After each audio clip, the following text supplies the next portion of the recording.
أنا ومقعي هاي دكتور عبد النور شيخ أحمد عراي waxaan rabaa inaan idin la wadaago in aan ahay musharax u taagan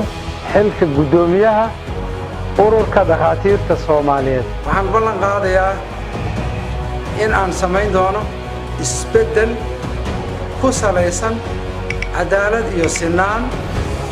maamul wanaag iyo waxqabad intaas oo dhan waxay iga xiran tahay in aan helo codkiina